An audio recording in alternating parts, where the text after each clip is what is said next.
नमस्कार दोस्तों, आप सभी का जेके आईटीआई मंत्रा यूट्यूब चैनल में स्वागत है। पीजीसीएल के एग्ज़ाम होते हैं। पीजीसीएल यानी कि power grid corporation of India limited. तो पावर ग्रिड में आपने फॉर्म भर रखा होगा। 7 फरवरी को इसका एग्ज़ाम है और एग्ज़ाम डेट आप सभी को पता है काफ़ी पहले आ चुकी है। इसकी सीरीज़ में बहुत सारी क्लासेज अपलोड की है। आई थिंक आपने वो क्लासेज देख रखी होगी, वरना आप पावर ग्रिड की प्लेलिस्ट ऊपर ही ऊपर बनी हुई मिल जाएगी आपको। उस प्लेलिस्ट को आप देख सकते हैं, जिसमें नॉन टेक की जो क्लासेज हम प्रोवाइड करवाते हैं उनकी आपको वीडियो मिल जाएगी। पुराने पेपर हमने करवा रखे हैं, 2 पेपर पूरे सॉल्यूशन हो चुके हैं और पूरे पेपर का सॉल्यूशन एक ही वीडियो में करवा दिया है, तो आप उसे जाकर देख सकते हैं। आज की वीडियो में हमारे पास एक तीसरा पावर ग्रिड का पेपर है जो आपको यूट्यूब पर कहीं नहीं मिलेगा। यूट्यूब पर पहली बार ये पेपर सॉल्यूशन हो रहा है और ये पेपर है आपके 27/7/2021 का, जो आपके हुआ था फील्ड सुपरवाइजर की पोस्ट के लिए। शिफ्ट था आपकी 12 से 1 बजे वाली शिफ्ट में एग्जाम पेपर हुआ था और ये है आपकी एग्जाम डेट। इस दिन आपका पावर ग्रिड का पेपर हुआ था। इसमें भी वही सेम सिलेबस है, 120 नंबर का। जो आपके 120 क्वेश्चन है वो टेक्निकल के और 50 क्वेश्चन नॉन टेक के हैं। तो नॉन टेक के जो 50 क्वेश्चन हैं उनका सोल्यूशन इस वीडियो में करने की कोशिश करेंगे। तो पहला पार्ट आपके सामने शुरू होता है जनरल इंग्लिश का। तो आप इस चैनल को सब्सक्राइब कर दीजिए और वीडियो को शेयर करें ताकि फ्रेंड सर्किल भी आपका ज्वाइन कर सके और अच्छा रिस्पॉन्स मिलता है तो हम आपके लिए रेगुलर क्लासेज लेकर आते हैं। जनरल इंग्लिश का पार्ट यहाँ से शुरू होता है और इसमें पहला क्वेश्चन पूछा गया है कि the sentence below has been divided into 3 parts. यानी कि कह रहा है कि जो आपको ये सेंटेंस दे रखा है इसे हमने 3 भागों में बांटा है। Select the part of the sentence that has an error. यानी कि वह पार्ट आपको सेलेक्ट करना है जिसमें गलती दे रखी है या फिर ग्रामेटिकल कोई भी एरर हो। If the sentence has no error select the option no error. यानी कि यदि कोई भी गलती नहीं है इस सेंटेंस में तो आप पहले वाले ऑप्शन को चूज कर सकते हैं, वरना आपको गलती वाले पार्ट को चूज करना है। पहले देखिए क्या दे रखा है, पहला पार्ट, दूसरा पार्ट और तीसरा पार्ट, 3 पार्ट में सेंटेंस बनता हुआ है। पहले पार्ट में दे रखा है I have thrown many a man. यानी कि दे रखा है आई के साथ हैव और उसके बाद थ्रू की आपकी थर्ड फॉर्म दे रखी है। हैव और हैज के साथ थर्ड फॉर्म आती है। यानी कि ये जो टेंस का क्वेश्चन है यहाँ तो एकदम सही दे रखा है।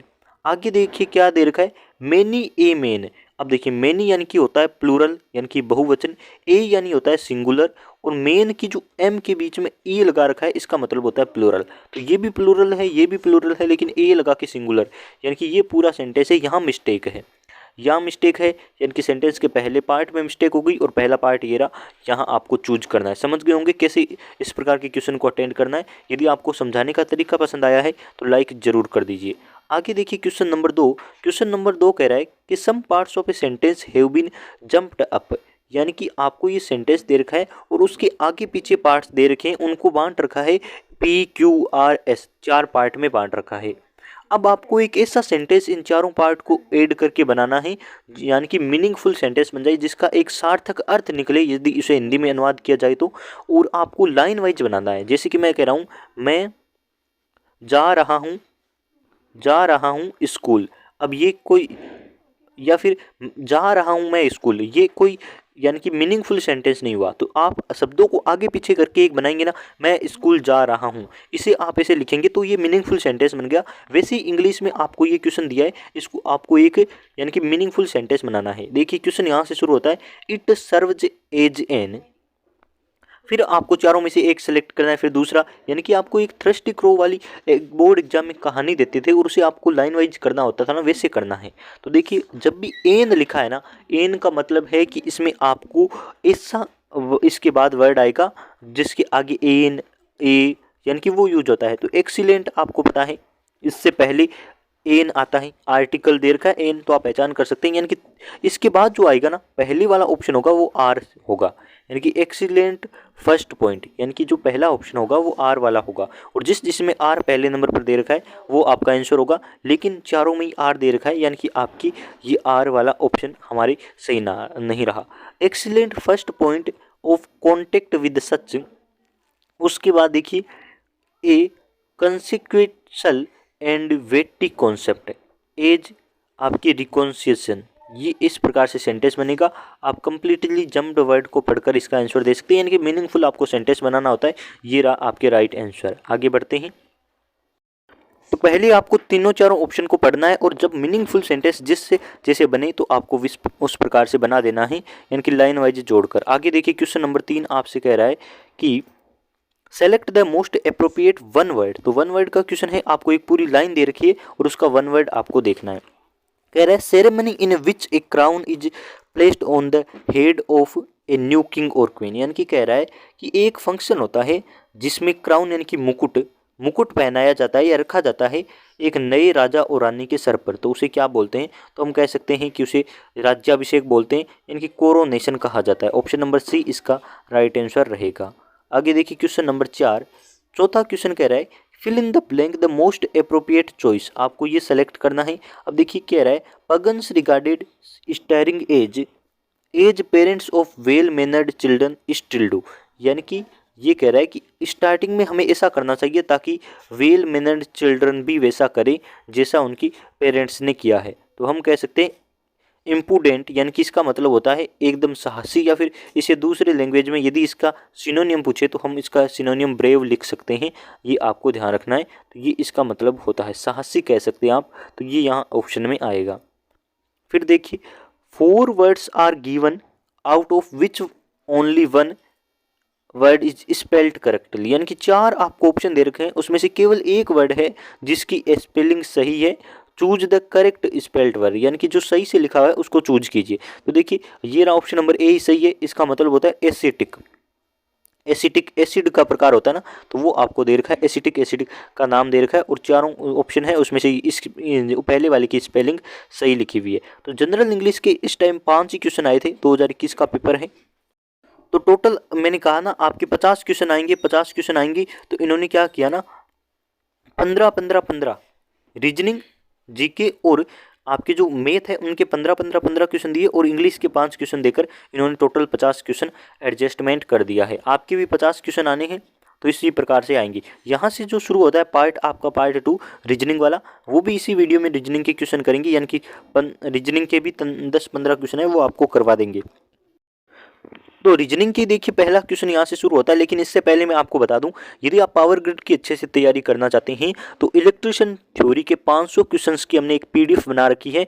आप हमें टेलीग्राम पर मैसेज करके ले सकते हैं। साथ ही नॉन टेक के 750 से ज़्यादा क्वेश्चंस की हमने पीडीएफ बना रखी है। बहुत अच्छे टाइप से एमसीक्यू लिखे हुए हैं, उनके आंसर भी लिखे हुए हैं। तो क्वेश्चन और objective type question with answer PDF है 500 और 750 क्वेश्चंस की। आप चाहे तो दोनों पीडीएफ ले सकते हैं। नाम मात्र के शुल्क को आपको पे करना है और आपको पीडीएफ मिल जाएगी। टेलीग्राम का लिंक दे रखा है डिस्क्रिप्शन में, आपको टेलीग्राम पर मैसेज करना है कि पावर ग्रिड के लिए हमें नॉन टेक की पीडीएफ चाहिए या फिर इलेक्ट्रिशियन थ्योरी की पीडीएफ चाहिए। जो भी आपका पार्ट कमजोर है आप उसकी पीडीएफ लेकर पढ़ाई कर सकते हैं। वहाँ आपको छोटा सा पेमेंट करना है और आपको पीडीएफ वहाँ सेंड कर दी जाएगी। देखिए क्वेश्चन आगे कह रहा है, पहला क्वेश्चन है रीजनिंग का। क्वेश्चन कह रहा है find the water image of the following figure, और साथ में पावर ग्रिड की जो पीजीसीएल की टेस्ट सीरीज हमने लॉन्च की है उस टेस्ट सीरीज का लिंक भी मैं डिस्क्रिप्शन में डलवा दूंगा। आप वहां से टेस्ट सीरीज भी ले सकते हैं और उसकी प्रैक्टिस कर सकते हैं। अभी भी आपके पास लगभग कितने दिनों का 17-18 दिनों का टाइम पड़ा है, यानी कि आप कम से कम 15 दिन तो मान के चलिए 15 दिनों में आप प्रैक्टिस कर पाएंगे। बहुत सारे मॉडल पेपर है तो आप उनकी तैयारी कर पाएंगे। आगे देखिए find the water image of the following. मान लीजिए कोई भी चीज़ ये पानी के अंदर है, ये अंदर वाला पानी के अंदर है और ये आपके पानी के बाहर है। पानी के बाहर में एक यानी कि इससे 4 लिखूंगा तो वो पहले ऐसे दिखाई देगा ना, तो या फिर मैं कहता हूँ कि पानी के बाहर मैं ऐसी कोई लाइन बनाता हूँ तो वो कैसे दिखाई देगी, तो वो यहाँ से शुरू होती है यानी कि उल्टी दिखती है पानी में। तो देखिए इसको भी हमें पानी में देखना है और पानी में देखने के लिए मैं बता दूँ आपको एक लाइन पकड़ लेनी है। ये इस प्रकार से है ना, तो इसमें कहीं से भी आप पकड़े तो मैं कहूँगा यहाँ से आप इस लाइन को पकड़ लीजिए। एक कॉर्नर से लाइन शुरू होती है और यहाँ तक जाती है। अब देखिए एक कॉर्नर से शुरू होने वाली लाइन कहाँ जा रही है, पानी में जो इमेज होगी ना यहाँ मान लीजिए ऐसे होगी तो वो भी ऐसे होगी, यानी कि दोनों आपस में एक जगह मिलेगी। तो देखिए पहले वाले ऑप्शन में दे रखा है इस कोने से यहाँ तक, और पहले वाले में ऐसे दे रखा था, यानी कि ये आपकी इमेज सही है। क्वेश्चन में ऐसे दे रखा है, इसमें यहाँ दे रखा है, यानी कि यही वाला होगा। क्योंकि पानी में क्या होता है ना, कोई भी ऐसी लाइन होती है वो पानी में जस्ट उसके टच होके निकलती है। यानी कि समझ गए होंगे मैं क्या कहना चाह रहा हूँ। ये पानी के बाहर कोई लाइन है ऐसे, तो अब पानी के अंदर क्या होगा, लाइन उल्टी दिशा में जाएगी, जिस साइड में है उसी दिशा में से जाएगी, लेकिन यहाँ जहाँ से खत्म हो रहा है वहीं से इसकी शुरुआत होगी। तो पहले वाले क्वेश्चन में देखिए क्या हो रहा है, क्वेश्चन में यहाँ से लाइन आ रही है और आंसर में यहाँ है, तो वो आपकी उल्टी इमेज बन गई है पानी में। लेकिन अन्य में कहीं भी ऐसा नहीं दे रखा है, तो आप आसानी से सिलेक्ट कर सकते हैं। कोई भी ऐसा ऑप्शन नहीं है जहाँ यानी कि किसी भी एक कोने से लाइन निकली हो, तो उन्होंने सिंपल से ऑप्शन दिए, आप आसानी से पहचान कर सकते थे। आगे देखिए बहुत अच्छा क्वेश्चन पूछा गया, मैथ और रीजनिंग दोनों में पूछा जा सकता है। Find the number of square in the given figure, यानी कि जो आपको फिगर दे रखा है इसमें आपकी जो स्क्वायर है यानी कि वर्ग है उनकी संख्या बतानी है। वर्ग वो आकृति जिसकी लंबाई चौड़ाई ऊंचाई सारी बराबर होती है, यानी कि चारों भुजाएं समान होती हैं, उसे वर्ग बोलते हैं।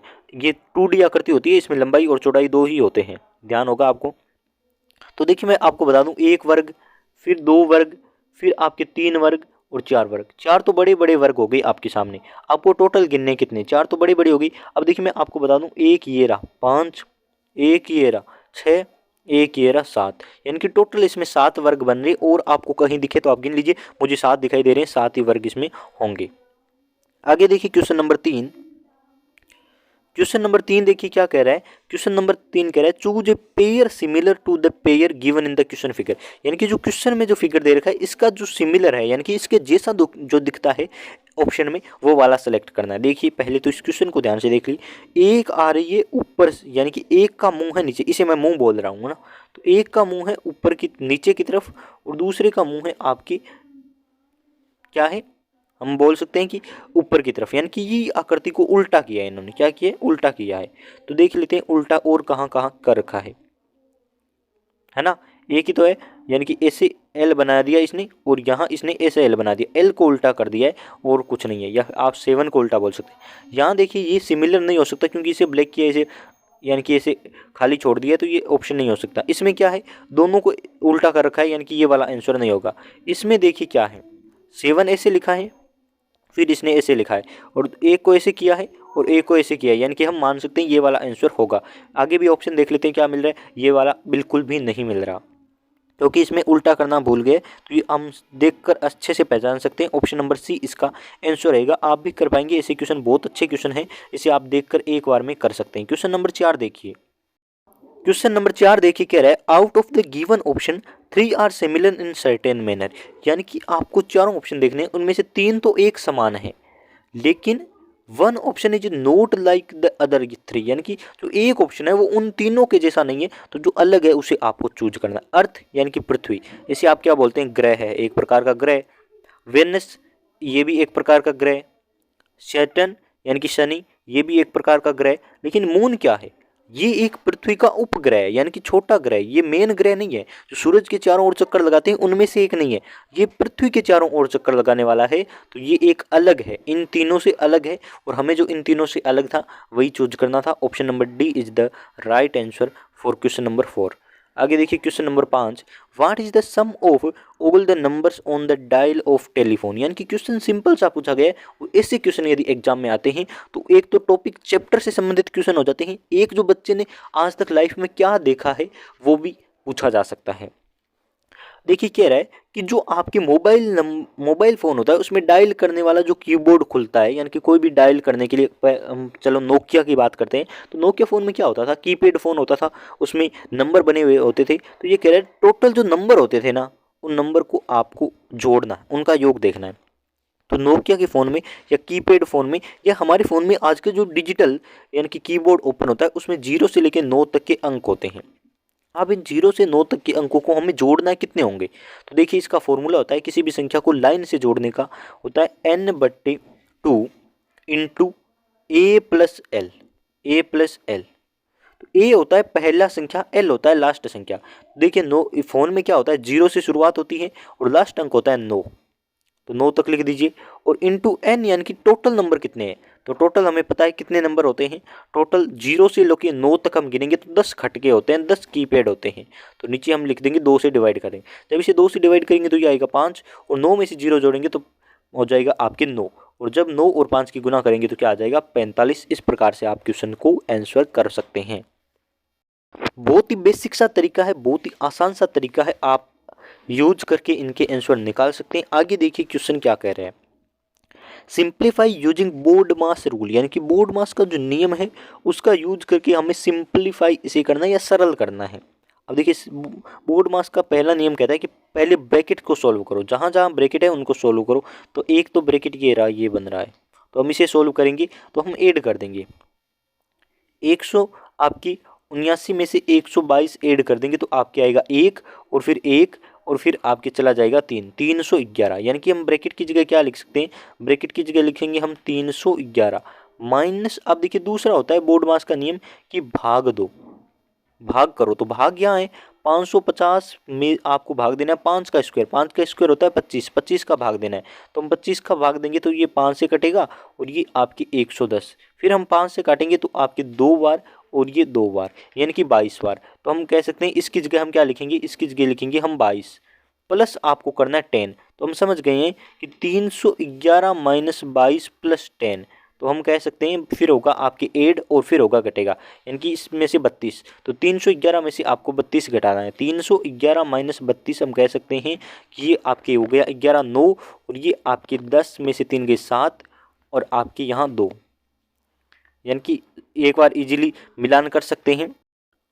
तो मैंने क्रॉस चेक कर लिया, इसका आंसर आएगा 279।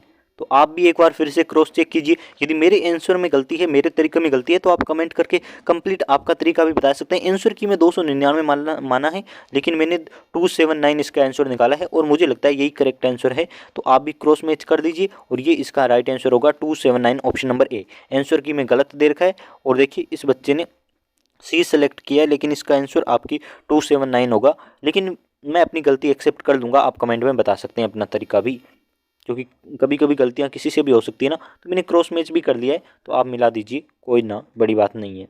Select the option that is related to the third term on the same basis as the second term is. तो आपको कह रहा है जैसे इसका मतलब ये है वैसे इसका मतलब निकालिए। तो सिंपल सा तरीका है, इसका मतलब होता है आपकी दयावान कह सकते हैं, इसका मतलब होता है क्रूल यानी कि निर्दयी, जिसमें किसी भी प्रकार से दया ना हो। उसी प्रकार से सिमिलर का मतलब होता है समान, तो इसका ऑपोजिट यानी कि इसका दयावान का ऑपोजिट लिखा है, वैसे ही सिमिलर का ऑपोजिट होगा डिफरेंट, तो ऑप्शन नंबर डी हम कर देंगे।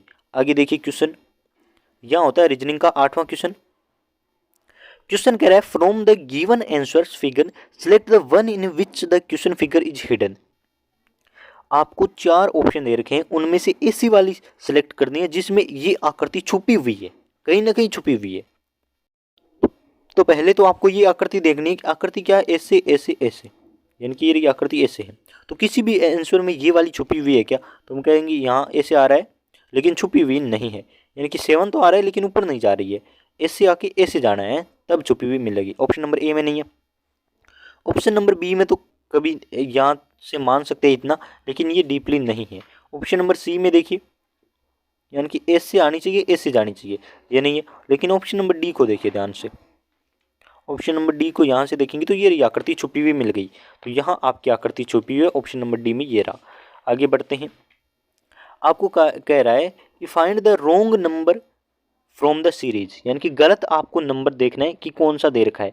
2 का 2 गुना किया है 4, फिर 4 का 3 गुना किया है 12, 12 का क्या 4 गुना किया है 48, 48 का 5 गुना करना है और फिर आगे 6 गुना करना है, यानी कि यही तो बन रहा है। हम कह सकते हैं कि फिर 2 का किया है 2 गुना, फिर अगले बार किया है 3 गुना, फिर अगली बार किया है 4 गुना, फिर आगे करना है 5 गुना, फिर करना है 6 गुना। समझ गई ना, 2 गुना 3 गुना, इनकी जो संख्या है उसका कर रहा है, तो हमें करना है 48 का 5 गुना। 48 का 5 गुना देखिए क्या होता है, 48 का 5 गुना होता है आपका 40 का 4 और फिर 20 और 24, यानी कि 240 होता है, लेकिन यहाँ लिखा है 220, तो यहाँ आना चाहिए आपके 240। और फिर हम 240 का 6 गुना करेंगे आगे वाली संख्या निकालने के लिए, 6 गुना करेंगे तो हम कह सकते हैं कि आपके 4 और फिर हम कह सकते हैं 12 और 2 14, यानी कि 1440। ये सही दे रखा है, ये सही है, लेकिन ये वाला गलत है, यानी कि यहाँ करना था आपके 240 होगा, 220 आपके गलत है। और लास्ट क्वेश्चन नंबर 10 देखिए क्या कह रहे हैं, बहुत ही अच्छा क्वेश्चन इन्होंने पूछा है रीजनिंग में कि how many cubes have 3 surface painted, यानी कि बताइए कि कौन सा कितने क्यूब ऐसे हैं जिनकी तीनों सतह, ऊपर वाली, साइड वाली और नीचे वाली, तीनों सतह पेंट की हुई है, रेड ब्राउन और ग्रीन 3 कलर से की हुई है। तो देखिए मैं ऊपर बता दूं आपको, ये वाला जो क्यूब है ना, इसमें ये वाली तीनों साइड कवर है, वैसे ही इसमें होगी, वैसे ही इसमें होगी और वैसे ही इसमें होगी। यानी कि ऊपर 4 क्यूब है जिनकी तीनों साइड पेंट है, नीचे भी 4 साइड होगी, 4 ऐसे क्यूब होंगे जो यानी कि तीनों तरफ से पेंट होंगी, यानी कि टोटल 8 क्यूब हम कह सकते हैं। ये रहा ऑप्शन नंबर दे रखा है इन्होंने। टोटल 8 ऐसे क्यूब है जिनकी तीनों सरफेस पेंट की हुई है और अन्य की 2-2 होगी। कैसे? मान लेते हैं हम इस क्यूब को पकड़ते हैं, तो इसकी ये वाली साइड तो है, लेकिन ऊपर वाली पेंट नहीं है क्योंकि ऊपर वाली उससे टच हो रही है। समझ रहे हो ना? तो इस प्रकार से इन्होंने किया है। आगे देखिए क्वांट वाला पार्ट शुरू होता है, वो अलग वीडियो में करवाएंगे, अलग से एक तीसरा पार्ट अपलोड करेंगे जिसमें हम इसको भी सॉल्यूशन करवा देंगे। तो अभी तक के लिए बस इतना ही। चैनल पर पहली बार आए हैं तो रिक्वेस्ट करूंगा इसे सब्सक्राइब कर लीजिए, क्योंकि इतना अच्छा कंटेंट ITA बेस्ड एग्जाम के लिए नॉन टेक की तैयारी आपको यूट्यूब पर पहली बार करवाई जा रही है। फिर आपकी ये पार्ट भी कंप्लीट हो जाएगा मैथ के क्वेश्चन होने के बाद। तो आप इस चैनल को सब्सक्राइब कर लीजिए और फ्रेंड सर्किल में ज़रूर शेयर करें। अच्छा रिस्पॉन्स मिलता है तो हमें मिलता है मोटिवेशन, और हम आपके लिए रेगुलर नई नई वीडियोज़ बनाकर लेकर आते हैं। बहुत बहुत धन्यवाद आप सभी के लिए।